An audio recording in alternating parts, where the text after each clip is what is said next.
Hi friends, चलतु आज जह्नी आलू रे तरकारी बनवा। जह्नी आलू जह्नी एमती चोपा छड़े छोट छोट साइज काटिक जह्नी आलू एमती रेडी कर आपड़ भी चाहिए एमती करेंगे।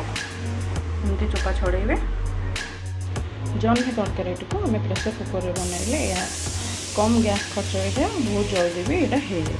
तेणु गैस प्रथम प्रेसर कुकर बसैवा गोटे तो फिर 1 टेबल स्पून तेल आम देव।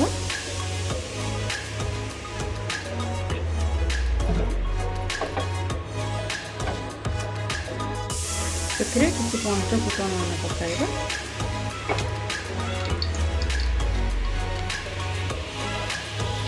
फुटन जो भल फुटीगला आम से काटिकी रखा किसी पिज देवा।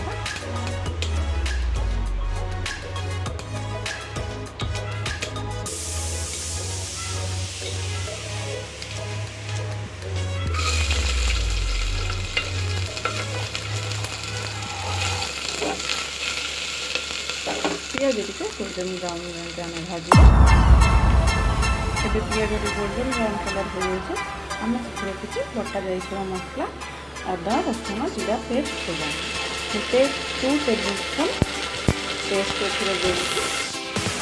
एथिरे आम कटा है रखा जाइए टमाटो आड करवा। स्वाद अनुसार लुण, लंका गुंड, हलदी गुंड, जीरा पाउडर, धनिया पाउडर आप आड करेंगे।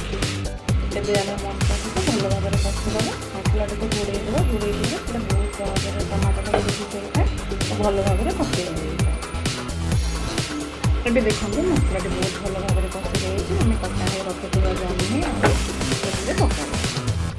ଏବେ ଏଥିରେ କିଛି ପରେ ପାଉଡ଼ର ପକାଇ ଆମେ ଭଲ ଭାବରେ କଷି ସାରିଲା ପରେ ଆମେ अध ग्लास को टिके अधिक पानी एथिरे देला। अधिक पानी देले जह्नी पानी बाहर से भल लगे भल लगे।